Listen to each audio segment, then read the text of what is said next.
That's okay. Thank you. So I'd like to welcome you all to the 2024 Fellows Plenary Session of the 99th Annual Meeting of the Medieval Academy of America. I'm Nicholas Watts, and I'm currently lame duck president of the Fellows. My term ends in an hour and a half, exactly. And so it's been my pleasure to be the president for the last 364 days and however many hours it is. Before we come to the main event, which of course is the plenary, we have two vitally important pieces of business to do. The first of which is to present, actually in absentia, the first ever Medieval Academy of America Fellows Research Awards. And this is a brand new award that was thought up by my predecessor, Rick Emerson, of whom many of you will know, as a way in which the Fellows could contribute to the careers of early career scholars, independent scholars, by contributing their own money to a Fellows Research Fund. There are going to be two of these research funds each year, two of $5,000 each, one to a PhD candidate, one to a non-tenure track or private scholar. The first two awards this year, both presented sadly in absentia, are first to Burmit Nishanova of the University of California, Irvine, in order to support her research in Uzbekistan on Islamic textiles in Central Asia. And the second is to Sarah Victoria Torres, a freelance editor, to support her project Demanding Peace during the 100 Years' War. So I'd ask us to applaud these two scholars.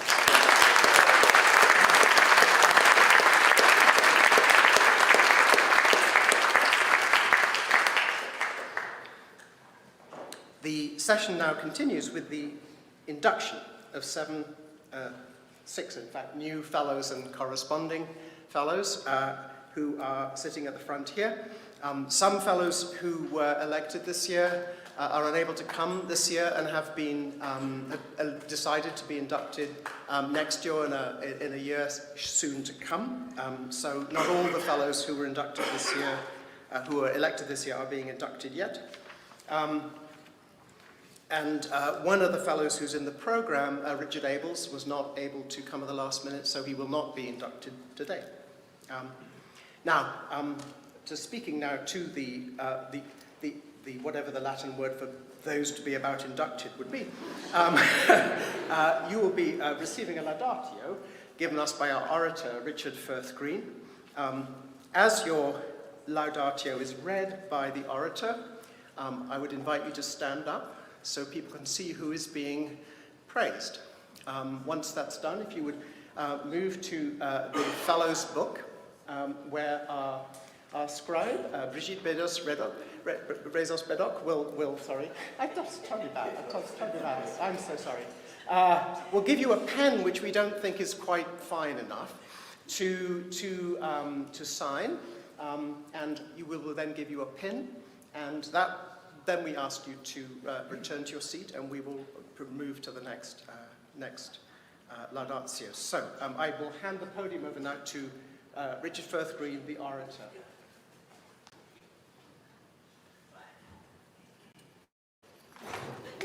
My goodness me, what a good start. Okay. I present Robert Bork, Professor of Art History at the University of Iowa, for induction as a Fellow. I believe it would be true to say that your route to the Medieval Academy and to its community of Fellows has been anything but conventional.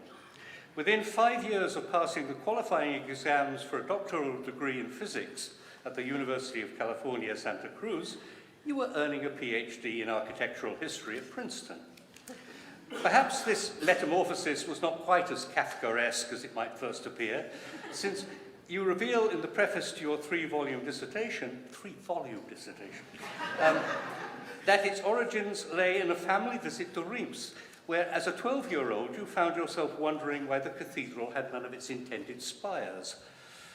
Just one of the puzzles to be addressed in your first book, the enticingly titled Skyscrapers of the New Jerusalem. This formative visit to Reims had a further consequence, moreover, in that you began to, and this is your word, obsessively draw medieval cathedrals.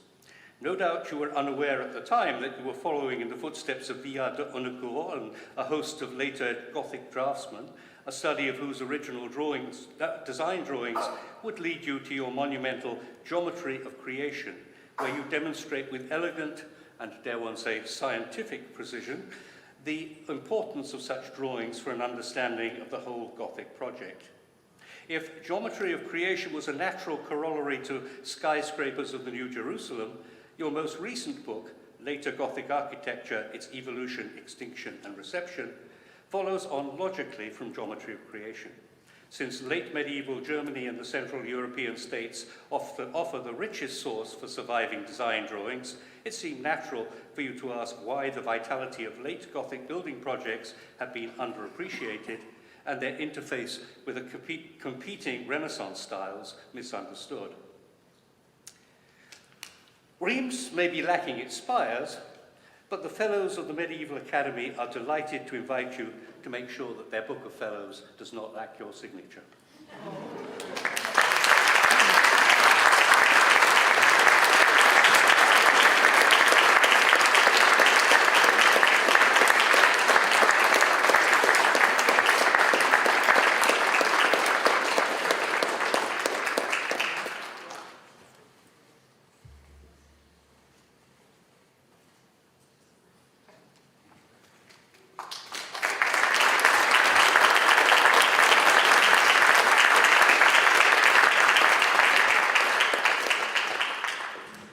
If what Henry James says is true, that the historian always wants more documents than he can use, and perhaps we should forgive him his 19th century pronoun here, you must have found, embarking on your first major scholarly venture, a biography of Robert the... I'm sorry, I should have said I present Samantha Kelly.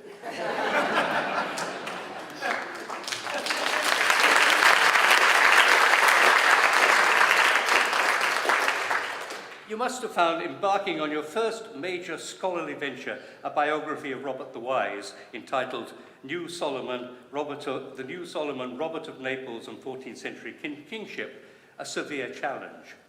Yet one would never guess from your richly documented portrait of this enigmatic figure, loathed by Dante, beloved by Petrarch, that the archives of medieval Naples were destroyed in the Second World War.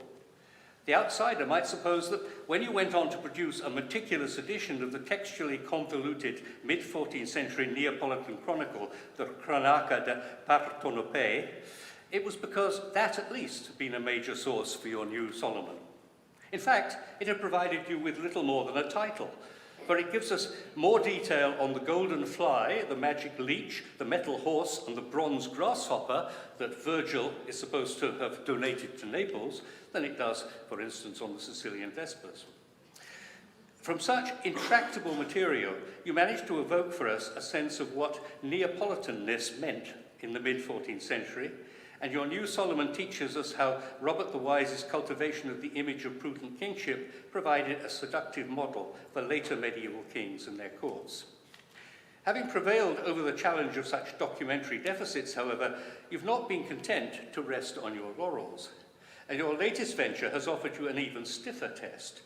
The records of medieval Ethiopia may be more numerous than those of medieval Naples, though they too have suffered from the depredations of war, but they confront you with non-Indo-European languages written in a non-italic script. Your edited volume, The Companion to Medieval Ethiopia and Eritrea, along with your own contribution to it on the Ethiopian diaspora, proves that you have triumphantly risen to the challenge. As will no doubt be confirmed by the imminent publication, it's been out for a week, of your Translating the Faith, Ethiopian Pilgrims in Renaissance Rome. For someone who evidently relishes a stiff challenge, I fear that the best we can offer you is the relatively undemanding one of stepping up to inscribe your name in our Book of Fellows.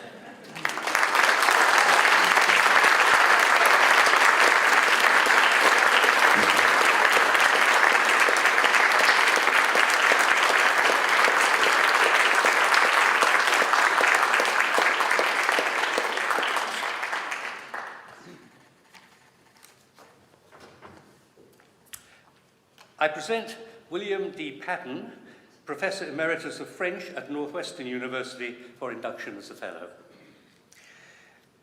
Those of us whose first encounter with medieval scholarship was C.S. Lewis's Allegory of Love will not need to be convinced of the importance of troubadour poetry for an understanding of the Middle Ages, or indeed of European culture in general. But such is the departmental taxonomy of North American universities that Old Occitan has become relegated to the category of a less studied language. It is to your undying credit, Professor Paden, that you have devoted your career to preserving the rich heritage of medieval Occitania and bringing it to the attention of a wider public. You have provided students with an invaluable guide to the language itself with your introduction to Old Occitan, soon to be augmented with a glossed and annotated troubadour reader published by the MLA, the Modern Language Association of America. You furnished the scholarly community with an edition of Bertrand de Born, with studies of women troubadours, with guides to the convoluted history of lyric genre, particularly the pastorelle. For a wider public, you've published translations of troubadour poems from the south of France. Moreover, you've worked with languages other than Occitan, French, of course, but also Latin. You've edited the 13th century philosophical tract, William of Aragon's De Nobilitate Animi, and your anthology of the medieval pastorelle includes texts in 16 languages.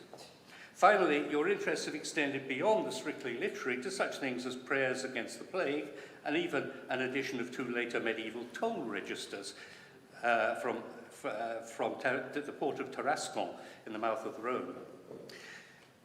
No doubt it was your openness to historical context that led to your recognition that the oldest surviving fragment of Occitan poetry was in reality a magical birthing charm.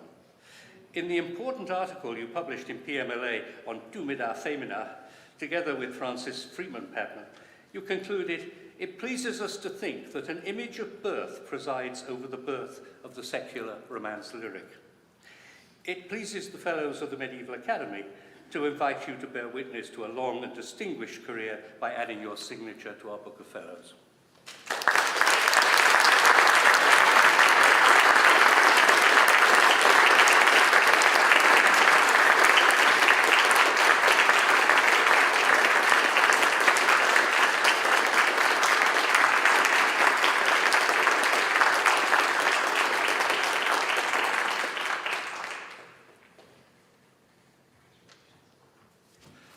I just had a little debate with Brigitte whether I should say Professor Rollo-Koster or whether I should say Professor Rollo-Koster. But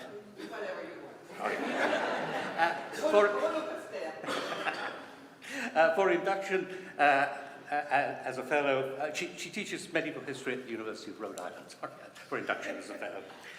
Regarded by your colleagues on both sides of the Atlantic as one of the most distinguished historians of southern France in the later Middle Ages, the papacy, particularly the Avignonese papacy, and the period of the Great Schism looms large in the extensive corpus of your published work. Far more than simply an institutional historian, however, you move with consummate ease from political intrigue to the demonstration of piety, and from international rivalries to topographical mortalité. Particularly apposite is your evaluation of the testamentary evidence to the extent of medieval female agency. In recognition of your contributions to the field of religious studies, in 2019 you were appointed to the general editorship of the prestigious Cambridge History of the Papacy, heading a team of, and I did count them, 28 scholars from Australia, Belgium, Canada, France, Germany, Italy, Poland, the UK, and the US. 90. It's 90 now, is it? Oh, oh 90! The first of its 4 monumental volumes is due to appear next year, is that right? Yeah. You hope? You tell us that there was an old Provençal proverb which stated that one cannot cross the bridge at Avignon without meeting 2 monks, 2 donkeys, and 2 whores. And the theme of duality seems to run through your work. 2 popes with their 2 cities and their 2 sets of national supporters, of course, but also Avignon's old town and its new, its prostitutes and its repentis, And not only its lives, but also its deaths, whether the good death of Urban V or the gruesome execution of Francois de Carriot, whether a papal embalming or a quasi-judicial dismemberment. Unsurprisingly, then, the title of the most recent of your many books sports a similar doublet: The Great Western Schism, Performing Legitimacy, Performing Unity. Let me assure you that the Fellows of the Medieval Academy harbour no schismatics in their ranks, and invite you to add your signature to our Book of Fellows in order to seal your union with our scholarly community.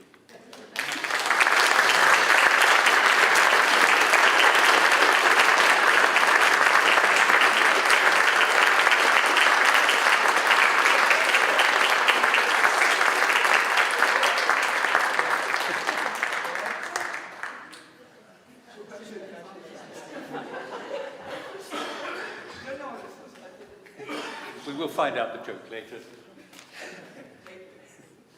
I present Earl Geoffrey Richards, Professor Emeritus of Romance Languages at the University of Wuppertal, for induction as a corresponding fellow.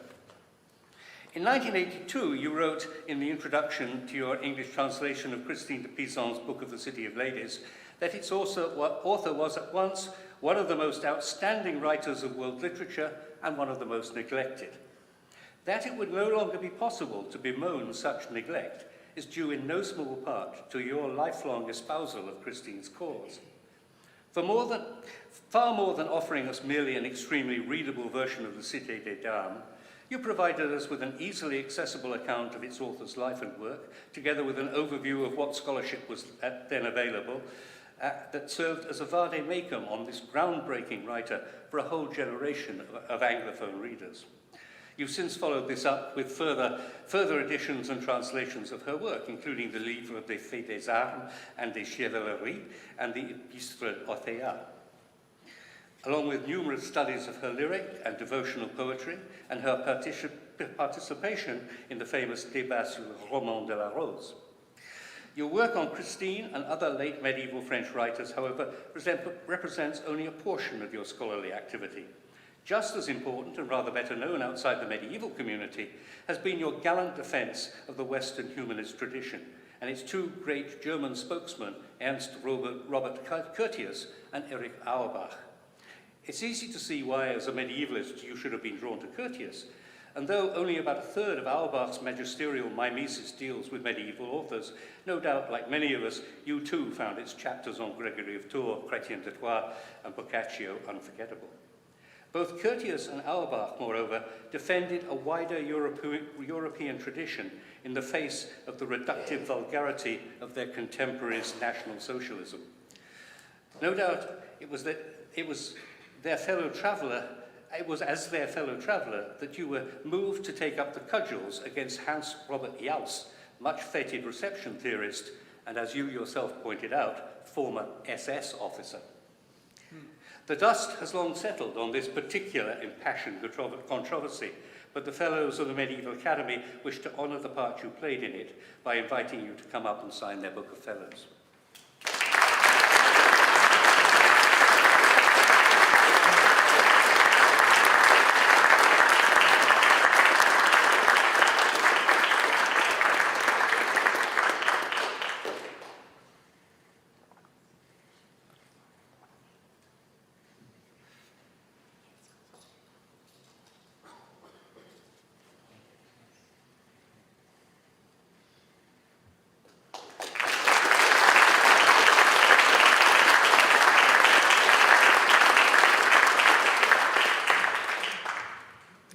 I present Francesco Stella, Professor of Medieval Latin at the University of Siena Arezzo, for induction as a corresponding fellow. Professor Stella, the Fellows of the Medieval Academy honour your tireless advancement of the cause of medieval Latin literature, far too often the poor relation in classics departments on both sides of the Atlantic. To this end, you have edited little-known texts like Sicard of Cremona's De Joseph, the anonymous De Conditione Mundi, and the Liber Regum of the pseudo-Hildebert. You have established the authorship of previously anonymous works, like the Carolus Magnus and Leo Papa, and the 9th century poem Spera, now, you have to spare my English pronunciation, Spera Coeli, Spera Celi, of course. In search of a wider audience, you've translated into Italian Odraldus de Fonte Vitae, in Einhardt's Translatio et Miraculo Sanctorum Marcellini et Petri, Walafrid Strabo's Visio Wettini, the Gesta Berengarii Imperatoris, and Nivard of Gaunt's Isencrimus, the earliest contribution to the Renard de Fox cycle. Perhaps the most conspicuous of your efforts to publicize medieval Latin is your online Corpus Rhythmorum Musicum, where the visitor will find not only meticulously edited early songs from non-liturgical sources, but reproductions of their manuscript representation and audio recordings of the songs themselves. Along with your work as editor and translator, you've also authored a number of important monographs, like the Carolingian Revolution, Unconventional Approaches to Medieval Latin. And your work has taken you beyond the Middle Ages with the editorship of the journal Semicerchio, a comparative poetry review, and your work on the translation of modern poets such as Eugenio Montale. As if this were not enough, you've also contributed to the cause of global Latin. Now, who knew that there was a global Latin? By supporting the very first edition of the Acta Processus in Causa Beatificationis Martyrum in Korea, the acts of the beatification of Korean martyrs. What about that? Your work as a philologist and lexicographer has led to your involvement with the Thesaurus Linguae Latinae, and by a happy coincidence, one of the words you've worked on is praesentabilita. It's difficult to imagine anyone more presentable for admission as a corresponding fellow of the Medieval Academy than you, and we invite you to sign our book in recognition of the fact.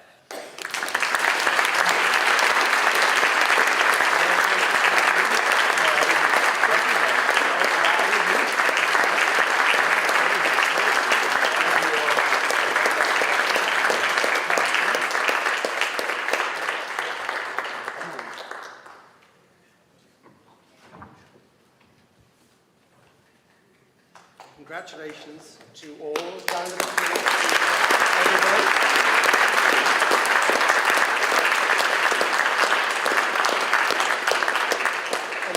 And at the end of today's reception, I'd ask the newly inducted fellows and fellows who have not been newly inducted but are already fellows, please to come to the front, and we will be going a few paces down to drink the health of the newly inducted fellows. So I'd ask